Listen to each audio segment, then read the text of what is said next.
The harbour below Strom Tower was the colour of bruised steel, and Julian Strom had owned every shipping container moving through it for 11 years. He owned the dock workers who looked the other way, the customs officials who stamped papers without reading them, and the 2 city councillors who made sure the zoning never became inconvenient. He owned most of the 44th floor of his own building and the view from it, the dark sprawl of Burrard Inlet, the North Shore Mountains swallowing the last of the evening light, was the only beautiful thing left in his life that he didn't have to threaten anyone to keep. Tonight, he came back to it trailing blood and the faint chemical burn of river water. He almost didn't notice the light. The operations suite was supposed to be locked, dark and empty at 3 in the morning. Instead, a single desk lamp pushed a warm circle across the far end of the room, and in the center of that circle, Reva Hallett was asleep at her workstation with a red pen still caught between her fingers. Strom stopped in the doorway. His first instinct, the one that had kept him alive through 11 years of territory disputes and double crosses, was threat assessment. He swept the room. No movement, no shadows out of place. Just a woman, small and folded in on herself, her cheek resting on a stack of printed ledger sheets, the screen above her still glowing with open spreadsheets. His second instinct was harder to name. He crossed the room without making a sound. His shoes were ruined anyway, mud from the docks, something darker on the left heel, so he stopped worrying about the carpet and walked toward her the way you'd approach a bird that had blown into a window and hadn't decided yet whether it was dying. Reva Hallett was, in daylight hours, the most deliberately unremarkable person Julian had ever hired. She wore the same rotation of grey and navy blouses. She kept her hair braided back so tightly the style looked like a decision made once, long ago, and never revisited. She answered every email in under 3 minutes and never asked questions about the numbers she was given to reconcile, which was, in Julian's world, a rarer quality than most people understood. Right now she looked like someone had wrung her out and left her to dry. The bruising under her eyes was the purple of an old contusion. Her cardigan, beige, cheap acrylic, a small pull in the left sleeve, had slipped off one shoulder. One hand was curled beneath her cheek, and the other still gripped the red pen with the tension of a grip she'd maintained even in sleep, as though she was afraid someone might take it from her. Julian looked at the screen. She was reconciling the container manifests from the Meridian Point shipment, the one that 6 hours ago had nearly ended his life on a rain-soaked dock in Port Moody, when a Dow faction enforcer had decided the arrangement was no longer to his benefit. Julian had ended the conversation. He had also ended the enforcer. The cleanup had taken 2 hours. The paperwork, apparently, had taken longer. He stood over her for a long moment. He paid Reva Hallett very well. He paid her to sit at this desk, to process the numbers she was given, and to make the gap between what his legitimate real estate holdings earned and what actually moved through his accounts look like nothing more than aggressive offshore strategy. She was good at it, so good that he'd once watched a CRA auditor spend 3 full days going through her work and come away looking genuinely bored. Nobody stayed until 3 in the morning, out of loyalty to a salary. He noticed the coffee cup beside her keyboard, cold, a ring of dried residue inside, where she'd drunk it down to the last 1/4 inch and then forgotten it. He noticed the second cup beside the first. He noticed the open container file on screen matched the transit data from the shipment that had been his worst-kept secret for the past 72 hours. Julian Strom was not a man who felt gratitude. He felt leverage. He felt obligation in the mathematical sense, debts owed, balances to be settled. He did not feel things in his chest without being able to immediately identify what use they were. This was inconvenient. He shrugged off his jacket. It was a piece of tailoring ruined the moment he'd walked out of the building tonight. The rain had done one sort of damage, and the dock had done another. He draped it over her shoulders with a carefulness that felt foreign in his own hands. These hands, which had broken things with great efficiency for most of his adult life. Reva woke like a woman who had never trusted sleep completely. She didn't ease into consciousness.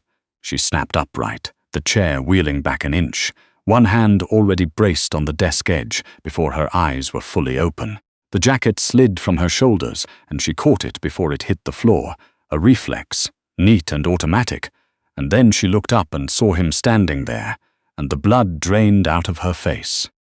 Mr. Strom.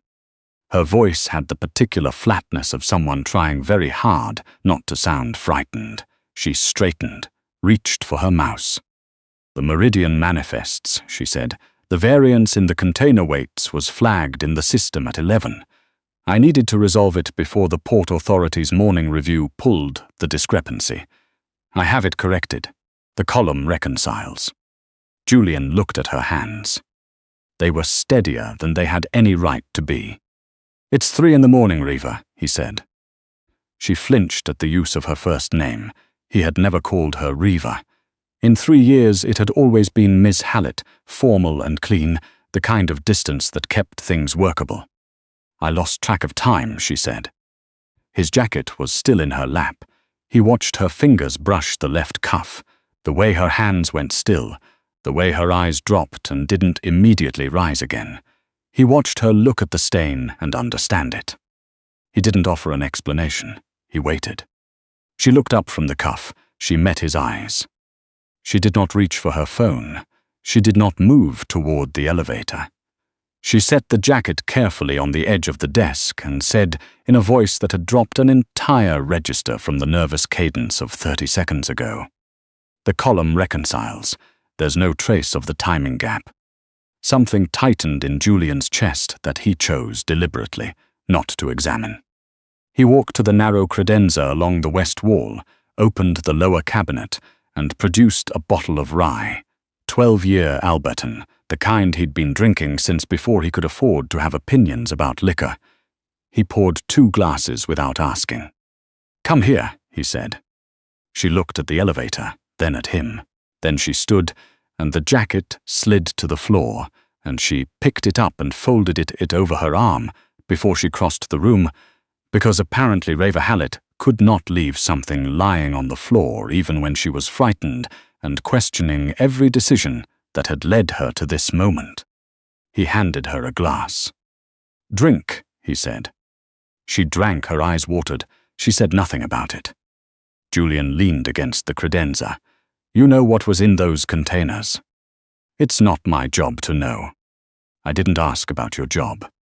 A pause. She looked at the glass. "Industrial components, which is what the manifest says, which is also why the weight variance was flagging. Components with that declared density shouldn't shift transit readings by 15 tons at the secondary checkpoint." "Someone on the loading side was sloppy." She looked up. "I fixed it. It reads clean." "Why?" he said. "You could have flagged it. You could have handed it off. You could have not been here at all." The answer came faster than she intended, the kind of speed that meant she'd been holding it for a while, and her defenses were down.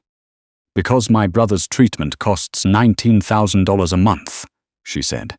"Because you pay me $35, and because I am very, very good at making numbers say exactly what they need to say, and walking away from this job means Emmett's coverage lapses in 60 days. The silence afterward had weight. Julian studied her. He had known about the brother, of course. He knew about everyone on his payroll. Emmett Hallett, 24, leukemia, medical debt already 6 figures, when Reva had sat across from his director and answered every question with the calm precision of someone who had decided, beforehand, exactly how much of herself she was willing to sell, and for how much. He'd hired her because she was good. He'd kept her because she never asked questions. He was only now understanding that the two things were the same thing. He reached out slowly. She stiffened but didn't pull away. He raised his hand and pressed the pad of his thumb along her jaw, just below the left hinge. She blinked. He showed her what he'd wiped off. Red ink. She hadn't even known it was there. "You're too careful for your own good," he said quietly. "I'm just doing what I'm paid for." No. He didn't move back. The distance between them had compressed without either of them deciding to compress it. "Your shift ended at 6 o'clock, this. He gestured toward the dark office, toward the jacket folded over her arm, toward the glass in her hand. "Is something else." He was about to say something he hadn't planned to say when the building's secondary alert system gave 3 short vibrations through the floor. A signal only someone who'd designed the security protocol from scratch would feel. Julian went cold. He said, "Step back," and his hand was already on her shoulder, moving her behind him before she'd processed the instruction. "What?" "Behind the credenza. Don't move. Don't speak." She moved without argument, which he noted. Julian drew his weapon and crossed to the south service door. The one the building's cleaning contractors used, the one whose camera feed had gone dark 12 minutes ago, which he'd clocked on his phone during the ride up, and had decided, incorrectly, was a maintenance glitch. The door opened. 2 men, dark tactical layers under civilian jackets. Not building security. Building security shuffled and checked their phones. These men moved the way Julian's own people moved, which meant they were professionals, which meant this was not a robbery. They were here for the ledgers. The first man saw the desk lamp, saw the glowing screen, took 1 step toward the workstation, and Julian shot him. The second man got 1 round off before Julian was out of the sight line. It killed the lamp and plunged the room into darkness, broken only by the monitor glow. And then Julian found his angle, and the second man was down, and the room went quiet in the way rooms only go quiet after gunfire. Clear. He crossed back to the credenza. Reva was pressed against the wall, her knees pulled up, both hands flat over her mouth. She was not crying. She was looking at the 2 shapes on the floor with the expression of someone running a very fast internal calculation. And something about that, the absence of hysteria, the presence of something colder, made Julian feel a thing he still didn't have language for. He crouched in front of her. "Are you hurt?" A tight shake of her head. He brought her to her feet. She came up without resistance, which told him the shock was setting in. Her legs found the work of standing a fraction too carefully. "My team is 8 minutes out," he said. "We leave before the police tie the noise to this floor. What do you need from your desk?" She looked at the desk, at the floor, back at the desk. "The grey bag," she said, "under the chair." He got it. He also, without examining why, picked up his jacket from where she'd folded it on the desk edge and brought it with them. The private garage exit put them into the wet alley behind the tower. His car was where he'd left it, a dark Volvo 3 years old and entirely unremarkable, which was the point. He'd learned long ago that the most dangerous thing you could do in this city was drive something that attracted attention. Reva sat in the passenger seat and stared at the rain on the windshield. He drove north over the bridge into Kitsilano to a building that didn't appear in any of his registered holdings. The unit on the 2nd floor was sparse and clean and had been used for purposes exactly like this one before. He parked. He came around and opened her door because her hands were shaking too badly to work the handle. Inside, he pointed to the bathroom. She stood in the middle of the room instead. "Emmet," she said. The glassy quality had entered her voice, shock working its way up from her hands to her chest. "He has a clinic appointment Thursday. I need to." "He's covered." Julian said it flatly, and then, because he could see what the flatness did to her face, he continued, "I have people at St. Paul's. Have had since your 3rd month on payroll, plainclothes. He doesn't know. He's not in danger." The look she gave him was not gratitude. It was something more complicated, a furious, recalculating look, as though she was reassessing an entire structure she'd built around a false assumption. "You put guards on my brother," she said. "You managed my accounts," he said. "You were a risk variable. I secure risk variables." It was the rational explanation. It was also, he was aware as he said it, not entirely the truth. But Reva's jaw tightened and she walked to the bathroom and shut the door, and Julian chose to let the partial truth stand. An hour later she came out wearing his sweatpants, rolled 3 times at the ankle, and a grey shirt that hung past her thighs. Her hair was down for the first time in 3 years of professional acquaintance. It changed her face in a way he hadn't anticipated. She sat across from him at the table, where he'd spread his contacts and his encrypted phone, and pulled the laptop toward her without being asked. "Tell me who sent them," she said. He told her the name of the faction, their capital base, the port routes they were competing for. He told her because she had already looked at the blood on his cuff and not run. There was a version of the calculation in which that made her a liability. There was another version in which it made her the only genuinely useful person in the room. She found the source trail in 40 minutes. A property management company registered in Burnaby, commercial lease acquisitions in the downtown East Side, a numbered company in the Caymans inflating operating costs by 30%. She laid it out the way she laid out every quarterly review, methodical, annotated, no wasted motion. "The transfer that paid for tonight came through 9 days ago," she said, "routed as a construction invoice. I can follow it back 3 more hops." "Follow it," he said. His phone buzzed. He answered it and listened for 20 seconds, and the room went cold around him in a way that had nothing to do with the hour. "Reva," he said. She looked at him and saw his face, and her own went still. "The man watching Emmett's ward checked in from the parking garage 20 minutes ago," he said. "He was moved. Someone made him move." She was on her feet before he finished. "I'm not sitting here," she said. Julian stood. He strapped on his tactical vest, checked his weapon. "You're not trained for—" "I know the layout of the oncology ward," she said. "Every entrance, every camera.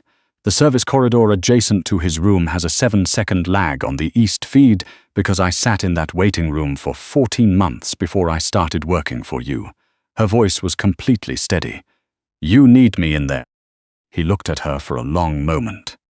He went to his bag and produced a compact Glock, checked it, safed it, held it out grip first. "Safety is here. Finger outside the guard until you've made a decision. If I tell you to stay, you stay." He met her eyes. "Are we clear?" "Yes," she said. She took the gun the way someone holds something they've decided to stop being afraid of. The drive to St. Paul's took 11 minutes. He ran 2 lights. She spent the drive recounting the ward layout from memory. Every entrance, every camera position, the security desk rotation, the service elevator that opened onto the supply corridor adjacent to Emmett's room. She gave it all in the flat professional tone she used for audit presentations, and Julian listened to every word. They went in through the staff entrance on the south side. She had a hospital volunteer badge in her bag from the Thursday visits. He didn't comment on this. He filed it under the growing category of things about Reva Hallett that he'd systematically underestimated. 2 flights up, Julian's hand on the stairwell door, head tilted, listening. 2 voices in the corridor, not medical. He went first. It was quick and it was quiet, and by the time Reva came through the door, the hallway was clear, and she stepped past what was in the hallway without stopping and led him to room 7, 3rd door on the left, and held up 2 fingers. 2 inside. Julian went through the door. The man by the window was fast. The man by the bed had a weapon pressed to the mattress rail beside Emmett's arm, and that was the variable that made Julian pause. And in that pause, Reva stepped into the doorway behind him, the Glock up, both hands on the grip the way he'd shown her. Both men looked at her. One shifted his weapon from the bed toward her. It was the half-second Julian needed. He did not miss. The room went quiet. The cardiac monitor continued its uninformed, steady rhythm. Emmett slept on, his face thin and calm against the pillow, no idea at all. Reva lowered the Glock. Her hands were shaking, real shaking, the full body kind that comes after, not during. She stared at her brother's face for a long moment, and then the shaking reached her shoulders and she pressed her free hand hard against her sternum as though she was physically holding something in. Julian crossed the room and took the gun from her and put his arms around her, and she turned into his chest and shook without making a sound. Not peaceful. The silence of someone converting terror into something more survivable. He held her. His chin came down over her head. He smelled hospital antiseptic and, underneath it, the faint vanilla of her shampoo and the adrenaline still sharp on her skin. He didn't say it was all right. It wasn't. Not exactly. And she was too precise a person to be comforted by inaccurate statements. But Emmett's monitor beeped on, steady and even. That was accurate. They moved Emmett before 6. Julian's medical transport had a private clinic arrangement in Surrey. Small, quiet, staffed by people employed for their discretion at least as much as their credentials. Reva rode in the transport with her hand on her brother's forearm the entire way, watching his face. By 8 o'clock they were back at the Kitsilano safe house. The sky over the north shore was coming up pale gold, the mountains pulling free of overnight cloud the way they always did, indifferent to everything that had happened in the dark. Julian put coffee in front of her. She looked at the open laptop. "I can still find the source account," she said. "I know." If they moved capital after tonight, it would have routed back through the Burnaby Company first. There'd be a timestamp. "Drink the coffee first," he said. She looked at him. He sat across from her. The table was narrow. He didn't lean forward. He put his hands around his own cup and waited.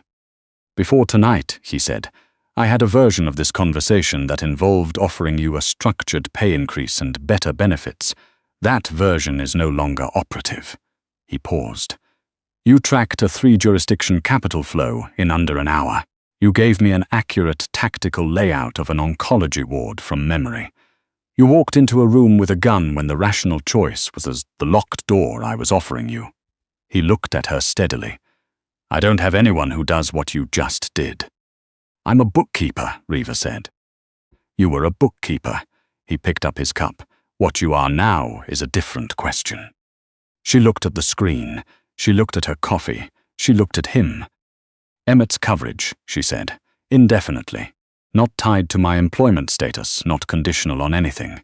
His treatment costs, whatever they are, from an account I can verify. Done. Full access to the real accounts, not the sanitized versions I've been working from." Julian was quiet for a moment. That's a significant ask. "You just watched me not flinch at 2 bodies in a hospital hallway," she said quietly.